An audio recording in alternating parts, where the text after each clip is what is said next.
You believe your immediate emotional reactions are a shield, a necessary defense mechanism designed to protect you from a hostile world. If someone insults you, you bite back. If a crisis erupts, you panic to match its urgency. But here is the uncomfortable truth. Your reactions do not protect you, they enslave you. Every time you snap in anger, drown in anxiety, or crumble under pressure, you are merely handing the remote control of your internal state to anyone or anything outside of yourself. You are not defending your territory, you are surrendering your mind. In the minutes ahead, we will explore the profound, life-altering distinction between reacting to life and responding to it. You will learn how to step out of the frantic cycle of impulse and reclaim your inner sovereignty. By applying timeless philosophical principles to our modern chaos, you will discover how to transform fear into clarity, failure into profound wisdom, and daily anxieties into unshakable inner peace. To understand this shift, we must first examine the nature of the trap. We live in a society that glorifies speed. We are conditioned to believe that immediate action equals competence, and that hesitation is a sign of weakness. But when it comes to the life of the mind, this is a dangerous illusion.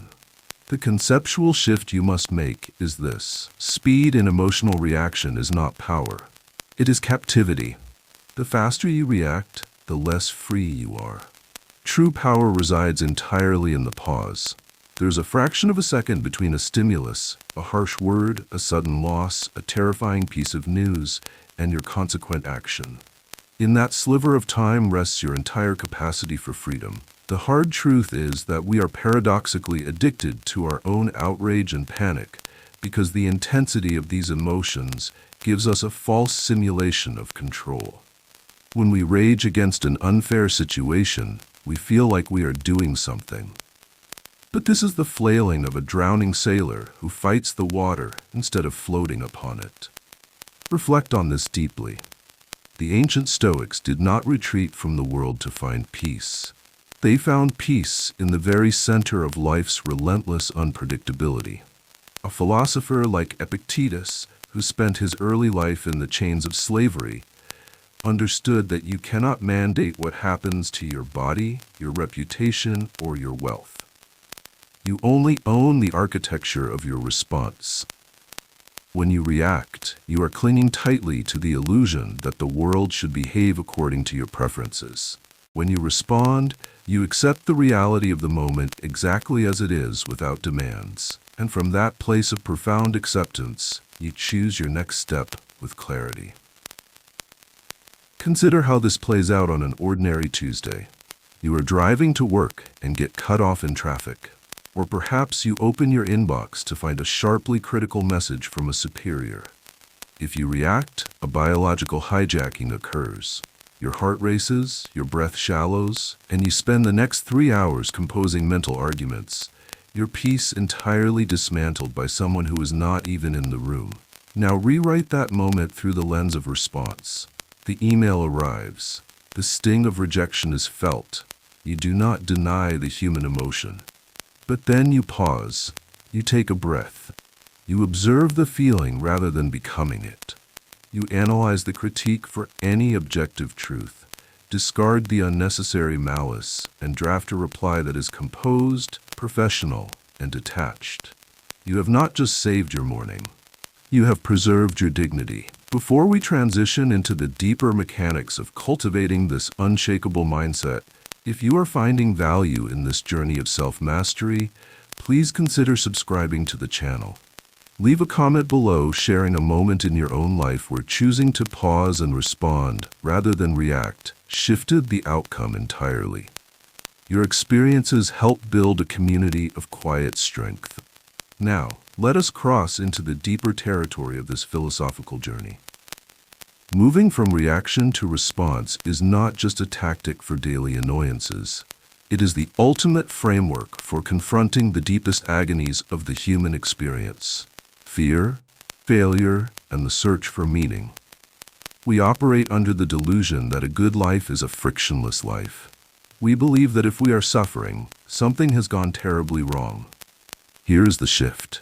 Comfort is a beautiful cage, and the desperate desire to avoid pain is the very source of our deepest suffering. It is not the obstacle that breaks us, it is our panicked reaction to the obstacle.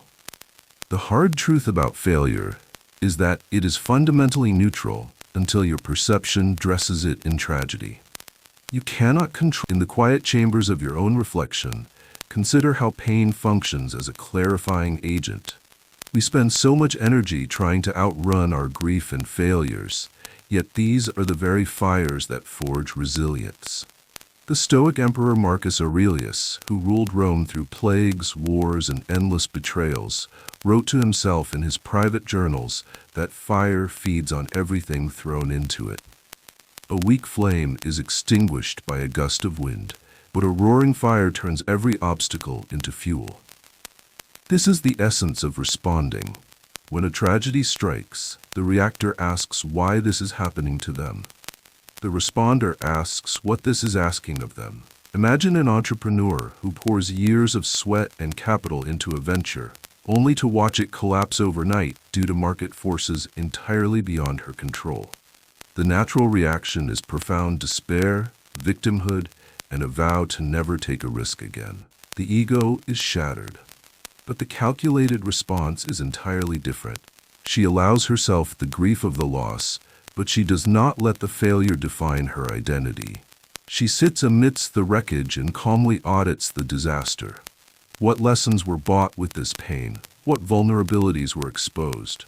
She takes the failure not as a permanent tattoo of inadequacy, but as a critical data point, an invaluable education paid for in tears. We must also confront the phantom that steals more futures than any actual catastrophe: anxiety. We conceptually misunderstand courage. We think we need to eliminate fear to be brave. Reverse that entirely. Courage is not the absence of fear. It is the realization that something else is vastly more important than the fear. The hard truth is that the vast majority of our anxiety is entirely self-authored. We suffer more in imagination than in reality. We project our minds into a hypothetical future, construct a worst-case scenario, and then force our bodies to experience the physiological terror of an event that has not happened and likely never will. Look at this deeply. Borrowing suffering from the future exhausts the precise energy you need to handle the present. To respond to anxiety is to gently but firmly pull your consciousness back to the immediate breath. It is the realization that you have survived exactly 100% of your bad days, and that you possess the inner resources to handle whatever the future actually brings, provided you do not spend those resources fighting ghosts today. Think of a family facing a sudden, ambiguous medical diagnosis. The waiting period for test results is a fertile breeding ground for reactive terror. The mind races to funerals, to financial ruin, to endless darkness. To respond in this agonizing space is to say that you do not yet know the outcome. Today, you only need to care for your loved ones. Today, you need to share a meal. Today, you need to sit in the sun. It is radically downsizing your focus to the controllable present. Ultimately, this leads us to the highest human pursuit, meaning. We often treat meaning like a lost key, searching frantically in the external world, in wealth, in status, in the validation of others. But reverse this one final time. Meaning is not something to be found, it is something to be forged. It is synthesized entirely in how you respond to the hand you are dealt. Inner peace, therefore, is not a calm sea.